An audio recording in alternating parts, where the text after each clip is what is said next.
Welcome everyone. আজকে আমরা যেটা নিয়ে ডিসকাস করব সেটা হচ্ছে কিভাবে পেটেন্ট ফাইল করতে হয় সেটা সম্পর্কে একটা জেনারেল ডিসকাশন করব।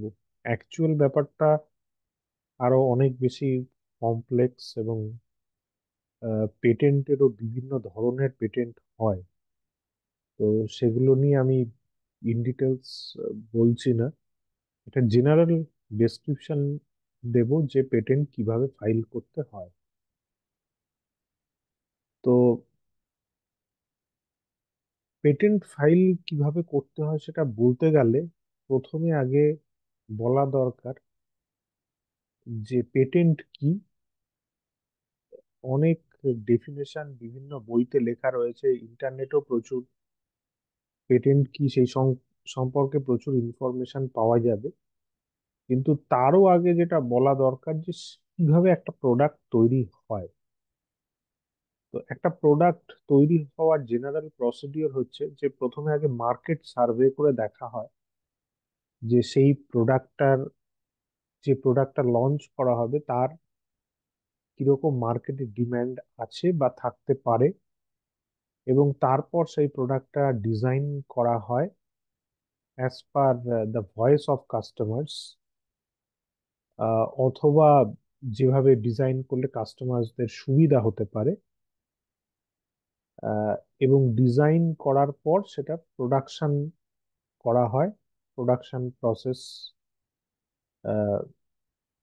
বিভিন্ন ধরনের প্রোডাকশন প্রসেস আছে, তার মাধ্যমে প্রোডাকশন করা হয় এবং ফাইনালি তারপর ফাইনাল প্রোডাক্ট যেটা সেটা তৈরি করা হয়।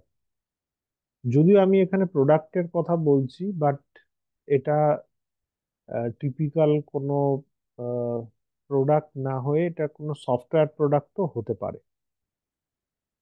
তো সফটওয়্যার প্রোডাক্ট হচ্ছে আহ, মানে টিপিক্যাল প্রোডাক্ট নয়, ব্যাপারটা হচ্ছে যে কোনো ট্যানজেবল প্রোডাক্ট না হয় সেটা কোনো সফটওয়্যার প্রোডাক্টও হতে পারে।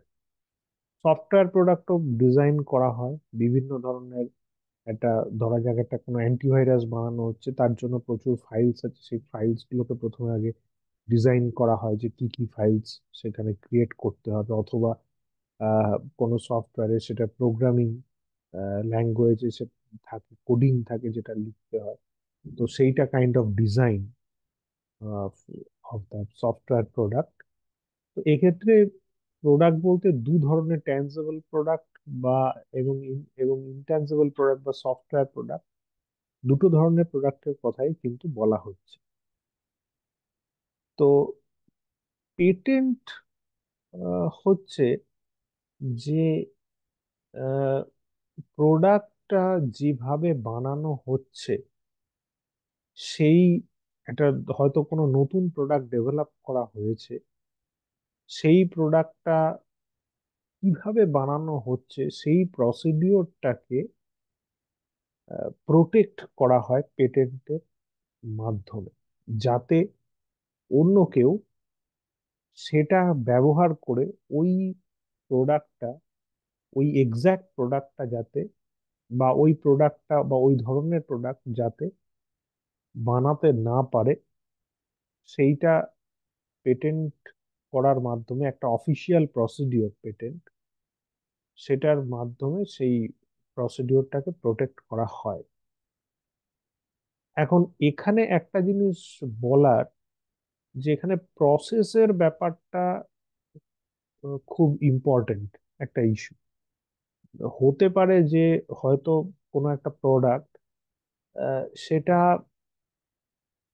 মানে সেই প্রোডাক্টটা হতে পারে যে সে একটা খুব জেনারেল পারপাস কোনো একটা প্রোডাক্ট রয়েছে, সেই প্রোডাক্টটা একটা প্রোডাক্ট তৈরি করা হয়েছে, কিন্তু সেই প্রোডাক্টটার প্রসিডিওরটা এমন ভাবে করা হয়েছে যে সেটা জেনারেল যে প্রসিডিওর থাকে সেই প্রসিডিওরের থেকে আলাদা। কিছু একটা নভেল টেকনিক, বা নভেল মানে কথাটার মানে হচ্ছে নতুনত্ব, কিছু মেথড ইউজ করা হয়েছে, তাহলে সেটাও কিন্তু, সেটাকেও পেটেন্ট করা যাবে। মানে সেই জিনিসটাও কেউ পেটেন্ট করা সম্ভব। অর্থাৎ আহ, ধরা যাক একটা আহ, ধরা যাক অ্যান্টাসিড, কেউ একটা অ্যান্টাসিড, বিভিন্ন ধরনের অ্যান্টাসিড মার্কেটে অ্যাভেলেবেল আছে। তো এখন কেউ যদি একটা নতুন ধরনের কোনো অ্যান্টাসিড তৈরি করে, তাহলে সেই যে অ্যান্টাসিডটা তৈরি করছে, অ্যান্টাসিড প্রোডাক্টটা নতুন নয় অ্যাজ সাচ।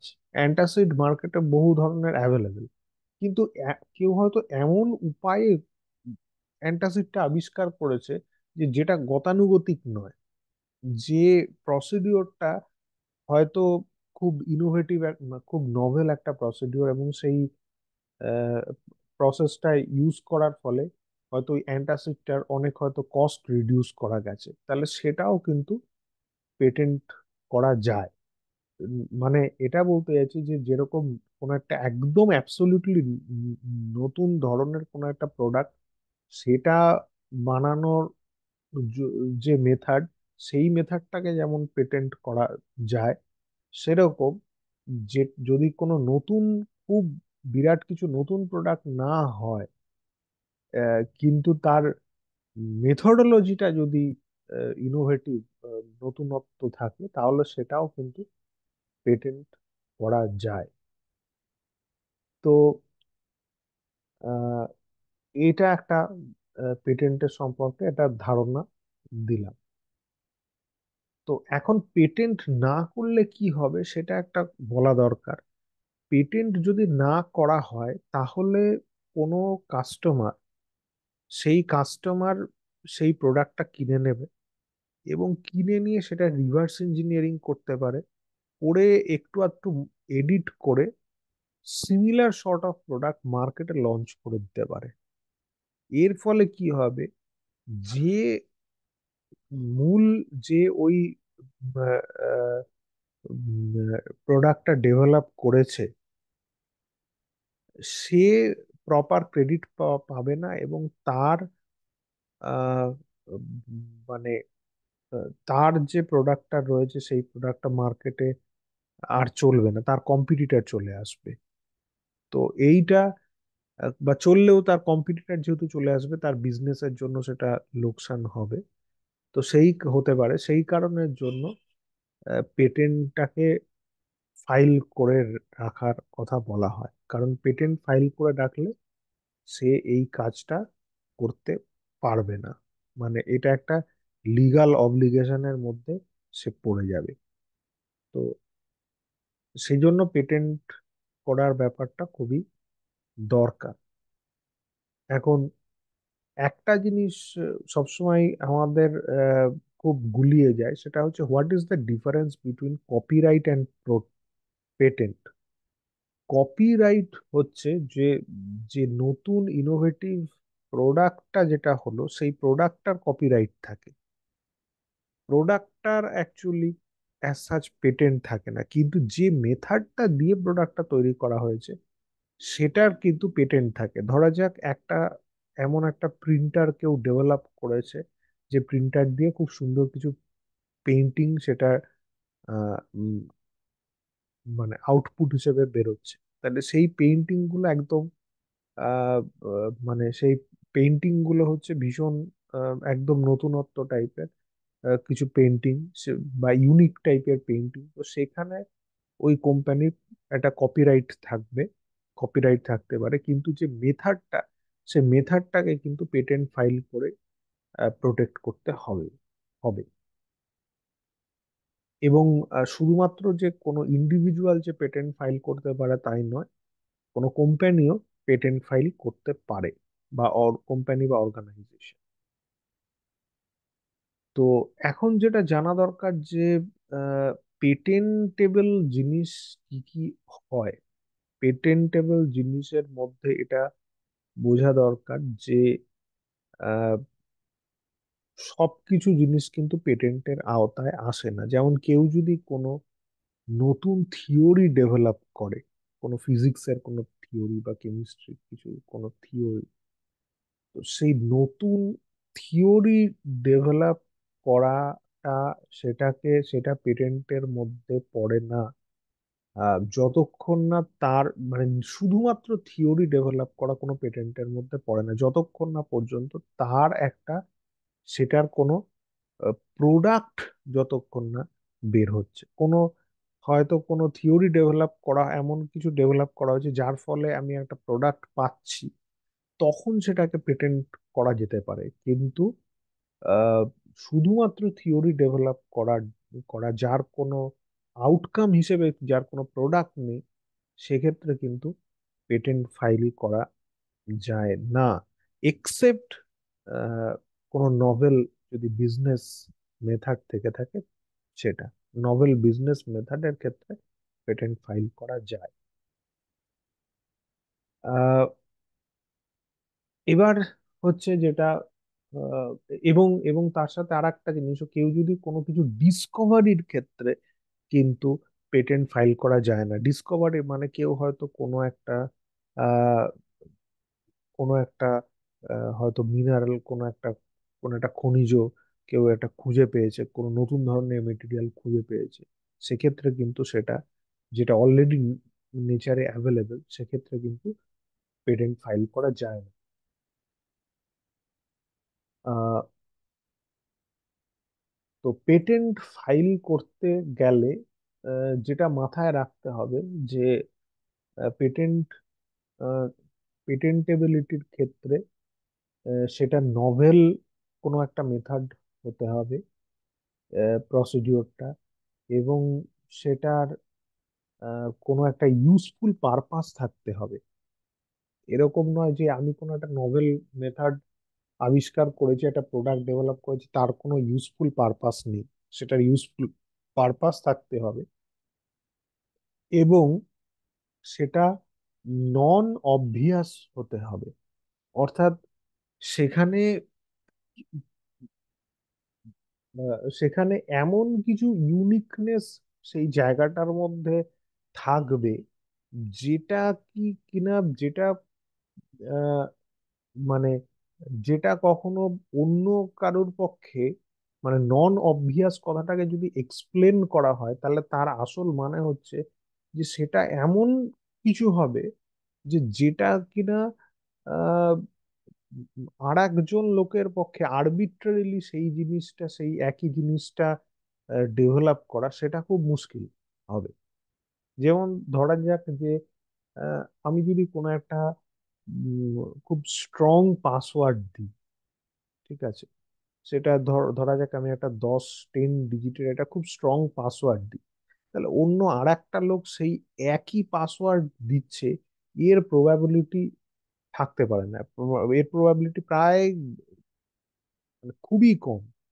তো সেই রকম ভাবে নন অবভিয়াস হতে হবে, মানে এমন কিছু একটা ডেভেলপ করবে যেটা অন্য আর একজন লোকেরও সেই একই ধরনের জিনিস, মেথড, মানে একই ধরনের কাজ সেটা সে করে ব্যবহার করছে, সেইটা যেন সেইটা হবে না, মানে অন্য কেউ সেই একই জিনিস, সেটা খুব জেনারেল জিনিস হবে না, জেনারেল কিছু হবে না। এইটা মাথায় রাখতে হবে। তো সেই রকম জিনিসের ক্ষেত্রে কিন্তু পেটেন্ট ফাইল করা যাবে। তো এখন আহ, মোট পেটেন্টের যে কস্ট, সেই কস্ট ভ্যারি করতে পারে অনেক। এর মানে ভ্যারি করার যে কারণ, সেটা হচ্ছে যে পেটেন্ট ফাইল যখন করা হয়, তখন পেটেন্ট ফাইল করা হয় সাধারণত এটা প্রফেশনাল লয়ারদের মাধ্যমে পেটেন্ট ফাইল করা হয়। অনেক অর্গানাইজেশন থাকে, তাদের প্রফেশনাল লয়ার থাকে, সেই লয়ারের মাধ্যমে তারা পেটেন্ট ফাইল করে। বড় বড় ইউনিভার্সিটিতে বা অনেক সময় যে যেটা পাবলিক ইউনিভার্সিটি হোক, গভর্নমেন্ট অর্থাৎ গভর্নমেন্ট ইউনিভার্সিটি বা প্রাইভেট ইউনিভার্সিটির ক্ষেত্রেও আহ, সেখানে পেটেন্টের জন্য আলাদা অফিস থাকে। আমি যে দেখেছি এরকম কিছু ইউনিভার্সিটি আছে যেখানে পেটেন্টের জন্য আলাদা অফিস থাকে, সেখানে লিগ্যাল এক্সপার্টসরা থাকে, এবং তারা জানে যে কিভাবে পেটেন্ট ফাইল করতে হবে, কিভাবে লিখতে হবে, সেই জিনিসগুলোতে তারা গাইড করে দেয়। এবং এটার জন্য ফি তারা তো ফিজ নেয়। সেই ফিজটা সেক্ষেত্রে একাডেমিক ইনস্টিটিউশন হলে সেটা ইউনিভার্সিটি সেটাকে বিয়ার করে। আদারওয়াইজ সেটা অন্য কোনো অর্গানাইজেশন হলে সেই অর্গানাইজেশনকে বিয়ার করতে হয়। তো অথবা কোনো যদি ইন্ডিভিজুয়াল করতে চায় লয়ারের সাহায্য নিয়ে, তাহলে সেই ইন্ডিভিজুয়ালকে পে করতে হবে। তো মোটামুটি ভাবে একটা রাফ আইডিয়া দেওয়ার জন্য এটা 55,000 থেকে প্রায় 1.5 লাখ টাকা পর্যন্ত হতে পারে। একটা পেটেন্ট ফাইল করতে গেলে এরকম প্রায় খরচ পড়ে। এবং পেটেন্ট ভ্যালিড থাকে 20 ইয়ার্স, 20 বছর অবধি ভ্যালিডিটি থাকে। তারপর আর পেটেন্টের ভ্যালিডিটি থাকে না। তারপর ওটাকে যেরকম অনেক দিন পরে, যেরকম 100 বছর বা এরকম কিছু নিয়ম আছে প্রতিটা অনেকগুলো দেশের ক্ষেত্রে, যে অত বছর পর তারপর আর তার কপিরাইট থাকে না। সেরকম পেটেন্টের ক্ষেত্রে 20 বছর বাদে সেটা আর ইয়ে হয় না সেটা। কারণ অনেক ওই ধরনের জিনিস মার্কেটে চলে আসে আস্তে আস্তে আস্তে আস্তে, বিভিন্ন ভ্যারিয়েশন, টুকটাক ভ্যারিয়েশন নিয়ে চলে আসে। সেই জন্য 20 ইয়ার্স, 20 বছর বাদে সেই পেটেন্টের আর ভ্যালিড থাকে না। তো এক্ষেত্রে ঘটনা হচ্ছে যে কস্ট যেটা পড়ে, সেই কস্টের কস্ট কম্পোনেন্ট মেজরলি দুটো। একটা হচ্ছে বিভিন্ন ধরনের গভর্নমেন্ট ফিস থাকে, সেই জন্য কস্ট দিতে হয়, প্লাস লিগ্যাল এক্সপার্ট যারা, তাদের পেটেন্টের জন্য খরচ দিতে হয়। আচ্ছা, এইবার পেটেন্ট ফাইল করার সময় পেটেন্ট ফাইল করতে গেলে আহ, সেখানে পেটেন্টের ফাইলের যে অফিস আছে সেখানে পেটেন্ট ফাইল করা যায়। এখন সম্ভবত অনলাইনে পেটেন্ট অ্যাপ্লাই করা যায়। তো সেক্ষেত্রে পেটেন্ট অ্যাপ্লাই করার সময় ফার্স্ট প্রসিডিওর হচ্ছে, প্রথম হচ্ছে অ্যাপ্লিকেশন। ঠিক আছে, আমি এখানে একটু এখানে এই ছবিটা একটু দেখাই। যে প্রথম হচ্ছে অ্যাপ্লিকেশন করতে হয়। তো অ্যাপ্লিকেশন করাটা, এটা অ্যাপ্লাই করা তার আগেও কিছু ব্যাপার পদ্ধতি আছে। প্রথম প্রথম কথা হচ্ছে যে যে পেটেন্ট, যে প্রসিডিওরটা ডেভেলপ করা হয়েছে সেটা সম্পর্কে বিস্তারিতভাবে, তার অ্যাডভান্টেজেস কি, তার মেথড কি, সেগুলো বিস্তারিতভাবে বলতে হয়। তার একটা ড্রাফট বানিয়ে সেটা বিস্তারিতভাবে যে লিগ্যাল এক্সপার্ট রয়েছে সেই লিগ্যাল এক্সপার্টের কাছে দিতে হয়। এবং লিগ্যাল এক্সপার্ট সেই জিনিসটাকে দেখে তিনি একটা খসড়া আবার আলাদা করে তিনি একটা তৈরি করেন। এবং সেই খসড়াটা, সেইটা দেখিয়ে তিনি আহ, আবার মানে যে ইনভেন্টার, যে যে ওটাকে আবিষ্কার করেছে তাকে দিয়ে ভেরিফাই করেন যে আমি এইটা লিখেছি, এইভাবে লিখেছি, সেটা ঠিক হয়েছে কিনা। তারপর অ্যাপ্লাই করা হয়। এখন অ্যাপ্লিকেশনের ক্ষেত্রে সেটা প্রভিশনাল অ্যাপ্লিকেশন হতে পারে, আবার কমপ্লিট অ্যাপ্লিকেশন হতে পারে। কমপ্লিট অ্যাপ্লিকেশনটা বলি, কমপ্লিট অ্যাপ্লিকেশন মানে হচ্ছে যে যেখানে পুরো প্রসিডিওরটা যেখানে কমপ্লিট হয়ে গেছে, সেখানে আহ, সেখানে যেখানে পুরো মেথডোলজিটা, কি ধরনের প্রোডাক্ট ডেভেলপ করা, ব্যাপারটা সেটা পুরোটা হয়ে গেছে যেখানে, সেটাকে বলা হয়, সেটা হচ্ছে কমপ্লিট অ্যাপ্লিকেশনের মধ্যে পড়ে। আর যে ক্ষেত্রে হয়তো প্রভিশনাল অ্যাপ্লিকেশন মানে কিছুটা করা হয়েছে, হয়তো কোনো ডিজাইনটা করা হয়েছে বা মেথডটা করা হয়েছে, কিন্তু সেখানে পুরো প্রোডাক্টটা এখনো পর্যন্ত বানানো হয়নি বা প্রোটোটাইপটা ডেভেলপ করা হয়নি এখনো পর্যন্ত, সেই ধরনের ক্ষেত্রে প্রভিশনাল অ্যাপ্লিকেশন করা হয়। তো প্রভিশনাল অ্যাপ্লিকেশন করা হলেও কমপ্লিট অ্যাপ্লিকেশন করলে সেক্ষেত্রে তো কোনো প্রবলেম নেই। কিন্তু প্রভিশনাল অ্যাপ্লিকেশন যদি করা হয়, অর্থাৎ প্রভিশনাল অ্যাপ্লিকেশন করতে গেলে, তাহলে কিন্তু সেটাকে আবার এই 12 মাসের মধ্যে কমপ্লিট অ্যাপ্লিকেশনটা জমা দিতে হয়। মানে সমস্ত ধরনের প্রোডাক্টটা বানিয়ে ডেভেলপ করার পর পুরো প্রসিডিওর কমপ্লিট করে, প্রোডাক্ট কমপ্লিট করে ফাইনালি কমপ্লিট অ্যাপ্লিকেশনটা জমা দিতে হয়। অর্থাৎ যেটা পেটেন্ট অফিসে সেটা অ্যাপ্লাই করতে হয়। তো এর এক্ষেত্রে যেটা হয় যে প্রভিশনাল, অনেক সময় যদি কারোর, কেউ যদি খুব আহ, এটার পর অ্যাপ্লিকেশন করার পর 18 মাস বাদে পাবলিকেশন হয়। অর্থাৎ যে যেটা আমি অ্যাপ্লাই করলাম, যে প্রসিডিওর যেগুলো আছে সেটা পাবলিশ হয়। এবং অনেক সময় হয় যে আর্লি পাবলিকেশন করার জন্য আবার আলাদা করে আহ, আলাদা অ্যাপ্লিকেশন প্রসিডিওর আছে, সেখানে চার্জেস বেশি লাগে। তো সেক্ষেত্রে আলাদা ভাবে আর্লি পাবলিশ করার জন্য সেটা করা হয়। কিন্তু অবভিয়াসলি আর্লি পাবলিশ করতে গেলে পুরো প্রসিডিওরটা কমপ্লিট হতে হবে। পুরো প্রসিডিওর যদি কমপ্লিট না হয়, তাহলে কিন্তু আর্লি পাবলিকেশনের জন্য অ্যাপ্লাই করা যাবে না। তো আহ, তো অ্যাপ্লিকেশন করার পর পাবলিকেশন হয়। এবং পাবলিকেশন করার পর যেটা হয় সেটা হচ্ছে এক্সামিনেশন। তো এটা অ্যাকচুয়ালি অপশনাল। এর পরে গুলো সবই অপশনাল, কিন্তু অপশনাল হলেও সেটা মানে অপশনাল মানে পেটেন্টের গ্র্যান্ট অফ পেটেন্ট পাওয়ার জন্য এক্সামিন এই এক্সামিনেশন করাতে হয়। এবং সেটা ইউজুয়ালি যখন অ্যাপ্লিকেশন করা হয় তখনই, অ্যাপ্লিকেশনের সময়, মানে কমপ্লিট অ্যাপ্লিকেশন যখন জমা দেয়া হচ্ছে তখন সেই সময়তেই এক্সামিনেশনের জন্য যে ফিজ লাগে সেই ফিজটা অ্যাপ্লাই করা হয়। মানে এক্সামিনেশনের জন্য অ্যাপ্লাই করা হয় এবং ফিজটা তখনই দিয়ে দেওয়া হয় যখন অ্যাপ্লিকেশন করা হয়। এই প্রতিটা প্রসিডিওর, প্রতিটা স্টেপের জন্যই কিন্তু ফিজ বা পয়সা দিতে লাগে। তো রিকোয়েস্ট ফর এক্সামের ক্ষেত্রে যেটা হয়, এক্সামিনেশনের ক্ষেত্রে যিনি যিনি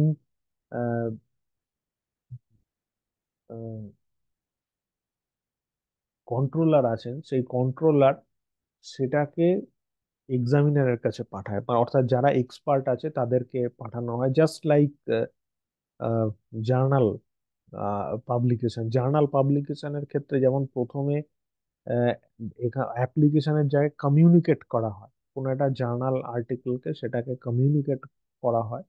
এবং কমিউনিকেট করার পর সেটাকে প্রথমে এডিটর ইন চিফ সেটাকে চেক করেন, এবং তারপর যদি ডেস্ক রিজেক্ট না হয় তাহলে সেক্ষেত্রে সেটাকে রিভিউয়ারের কাছে পাঠানো হয়। তো এক্ষেত্রেও হচ্ছে পাবলিকেশন হয়ে গেলে, পাবলিকেশনটা আগে হয়, সেই আর্লি পাবলিকেশনের পর তারপর এটাকে উম, পাঠানো হয়। এটাকে এক্সামিনের এক্সামিনেশনের জন্য পাঠানো হয়। তো এক্সপার্টরা সেটা দেখে, এক্সপার্টরা সাধারণত যেটা করে সেটা হচ্ছে যে তারা কিছু মতামত দেয়, এবং তারা একটা রিপোর্ট দেয়। সেই রিপোর্টটা কন্ট্রোলারের কাছে পাঠানো হয়, এবং অ্যাজ ওয়েল অ্যাজ সেটা যে ইনভেন্টর আছে তার কাছেও সেই রিপোর্টটা পাঠানো হয়। এবং এই রিপোর্টের মধ্যে আহ, মূলত তার যে অবজেকশন গুলো থাকে সেই অবজেকশন গুলো তিনি দেন। এবং এক্ষেত্রে তিনি আগেই বলেছি যে এক্ষেত্রে জাজ করা হয় যে সে যে প্রোডাক্টটা ডেভেলপ করেছে সেই প্রোডাক্টের ইউটিলিটি কি আছে, সেটা কতটা মানুষের কাজে লাগছে। এবং সেই প্রোডাক্টটা যে বানানোর পদ্ধতি হয়েছে, সেই প্রোডাক্টটা বা প্রোডাক্ট বানানোর যে প্রসিডিওর সেটা কতটা ইনোভেটিভ সেটা জাজ করা হয়। এবং তার সাথে দেখা হয় যে সেটা খুব জেনারেল কিনা সেটাও বিচার করা হয়। যে যে যে কেউ সেই জিনিসটাকে ডেভেলপ করতে পারবে কি পারবে না সেটাকেও লক্ষ্য করা হয়, করে তার মতামত সেটা দেয়া হয়। এবং তারপর যেটা করা হয় যে যে ইনভেন্টর আছে সেই আহ, যে অবজেকশন গুলো যে জানিয়েছে সেই অবজেকশন গুলো তার যে লিগাল এক্সপার্ট রয়েছে সেই লিগাল এক্সপার্টকে দেখায়, এবং সে তার মতামত জানায় ইনভেন্টর। এবং সেগুলোর এগেনস্টে, মানে সেগুলোর বিপক্ষে কি যুক্তি আছে সেই যুক্তিগুলোকে দেয়। এবং সেই যুক্তিগুলোকে দিয়ে এটা শুধু নিজে করলে এটা অসুবিধাজনক, এটা লিগাল এক্সপার্টের সাহায্য নিতে হয়। লিগাল এক্সপার্ট সেই যুক্তিটাকে শোনে, এবং শুনে তার মতো করে সে সেটাকে লেখে, এবং সেটাকে আবার যে ইনভেন্টার আছে তাকে দিয়ে ভেরিফাই করায় যে তার লজিক গুলো ঠিক আছে কিনা। এবং করে সেটা আবার কন্ট্রোলার যে আছে তার কাছে আহ, আবার কমিউনিকেট করা হয়।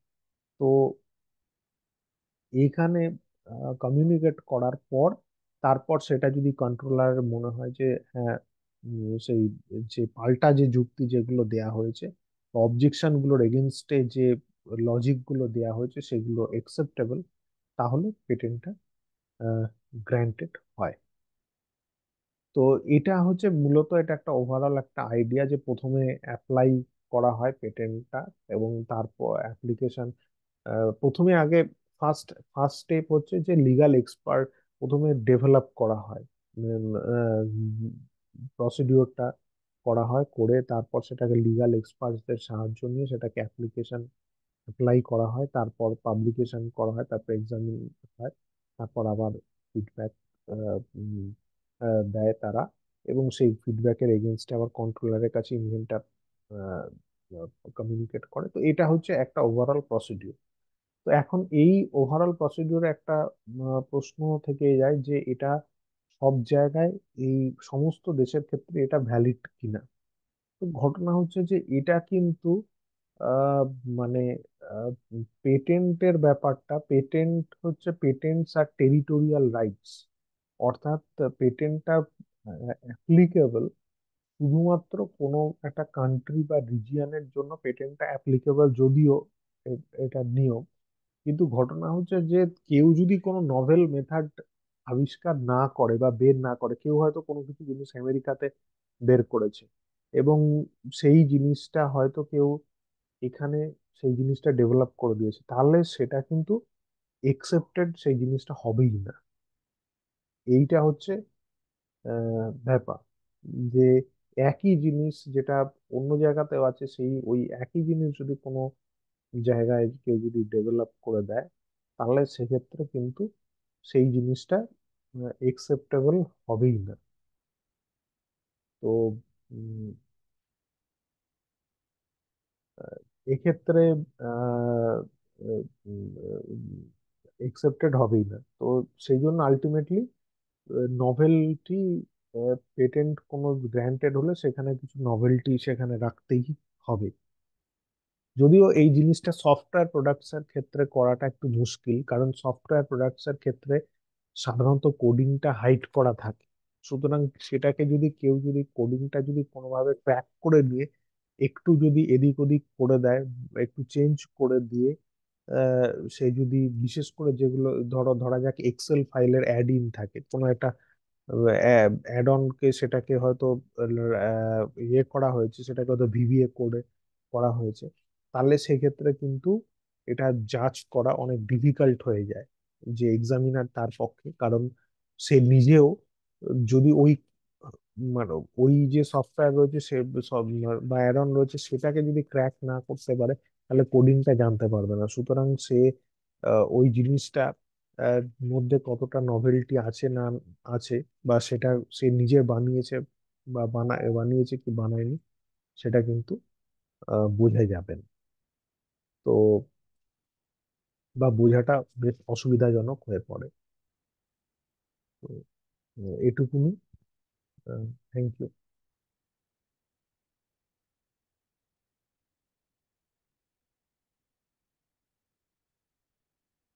আচ্ছা, আর একটা কথা আহ, মাথায় আসছে, সেটা হচ্ছে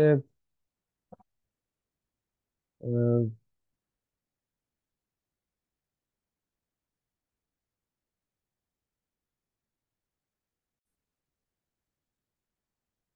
সেটা হচ্ছে যে অনেকে প্রশ্ন করতে পারে যে প্রভিশনাল অ্যাপ্লিকেশনের গুরুত্ব কি। আমি কমপ্লিট অ্যাপ্লিকেশন করে তারপরে তো জমা দিতে পারি। এই ক্ষেত্রে অ্যাকচুয়ালি প্রভিশনাল অ্যাপ্লিকেশনের গুরুত্ব হচ্ছে এটাই যে যত আগে ফাইলটা করা যায়, যত আগে অ্যাপ্লাই করা যায়, তত সেই জিনিসটা মানে অন্য কেউ সেই জিনিসটা জেনে নিয়ে সে তার ওই জিনিসটা পেটেন্ট ফাইল করার সম্ভাবনাটা তত কমে যায়। অর্থাৎ এরকম হতে পারে যে কখনো কখনো যে আমি কোনো একটা জিনিস ভেবেছি এবং আমি আমার মতন করে সেই জিনিসটা নিয়ে কাজ করছি, পুরো সম্পূর্ণ প্রসেসটা কমপ্লিট হতে হতে, যখন আমি কাজটা পুরো শেষ করলাম, কমপ্লিট আমার ইনোভেটিভ মেথডোলজি, ইনোভেটিভ প্রোডাক্ট যেটা আমি বের করলাম, সেই পুরো প্রসিডিওরটা কমপ্লিট হলো। এবং কমপ্লিট হয়ে আমি যখন সেটাকে অ্যাপ্লাই করতে গেলাম, আমি দেখলাম যে তার মধ্যে কেউ হয়তো কোনোভাবে আমার আহ, জিনিসগুলো জেনে সে হয়তো আগেই পেটেন্ট ফাইল করে দিয়েছে, অথবা সে হয়তো আহ, হয়তো সে আমার কাছ থেকে যদি নাও জানে, সে হয়তো কোনোভাবে আমার ওই কাজটা সে নিয়ে আগে ফাইল করে দিয়েছে। সেইটা যাতে আটকানো যায়, সেহেতু যত তাড়াতাড়ি পেটেন্ট অ্যাপ্লিকেশনটা যত তাড়াতাড়ি করা যায় ততই বেটার। সেই জন্য প্রভিশনাল অ্যাপ্লিকেশনের যে সুবিধাটা সেইটা রাখা হয়। কারণ এই ক্ষেত্রে ঘটনা হচ্ছে যে আমি কোনো একটা কাজ কমপ্লিট করে দিয়েছি, মানে আমি কোনো একটা কাজ পুরোটা কমপ্লিট করিনি, এরকম যদি পরিস্থিতি থেকে থাকে, সেই ক্ষেত্রে কিন্তু অন্য কোনো লোক আমার আমার ফাইনালি আমি কি করতে চাইছি সেটা বুঝতে পারবে না। সুতরাং সে যদি অ্যাপ্লাই করে অ্যাপ্লিকেশন, তার আগে যদি আমারটা কোনোভাবে জেনে নিয়েও সে যদি অ্যাপ্লাই করে ফেলে, তাহলে সেক্ষেত্রে কিন্তু তার কোনো রকমের আহ, আহ, আহ, লাভ হবে না। কারণ সে আহ, ব- ব- মানে পরে যখন 12 মাস পর যখন তাকে ফাইনাল অ্যাপ্লিকেশনটা করতে হবে, তখন সে আটকে যাবে, তখন সে আর পারবে না।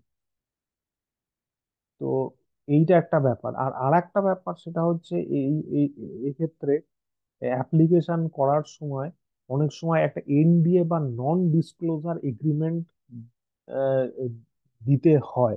নন ডিসক্লোজার এগ্রিমেন্ট হচ্ছে যে যখন কোনো একটা রিসার্চ ওয়ার্ক করা হয়, তখন অনেক সময় দেখা যায় যে কোনো একা কেউ সেই কাজটা করে না, পুরো সবাই টিম মিলে সেই কাজটা করে। তো সেই টিমের লোকেরা কিন্তু সেই রিসার্চ ওয়ার্ক সম্পর্কে অনেক খোঁজ খবর রাখে বা অনেক কিছু জানে। তো কলিগসরা যাতে সেই জিনিসটাকে ডিসক্লোজ না করে দেয়, তাই জন্য তাদেরকে দিয়ে সাইন করিয়ে নেওয়া হয়। সেটাকে বলা হয় নন ডিসক্লোজার এগ্রিমেন্ট, যাতে তারা কোনোভাবেই ডিসক্লোজ করতে ওই জিনিসটা ডিসক্লোজ করতে না পারে। সে মতো এ পর্যন্তই রইলো। Thank you.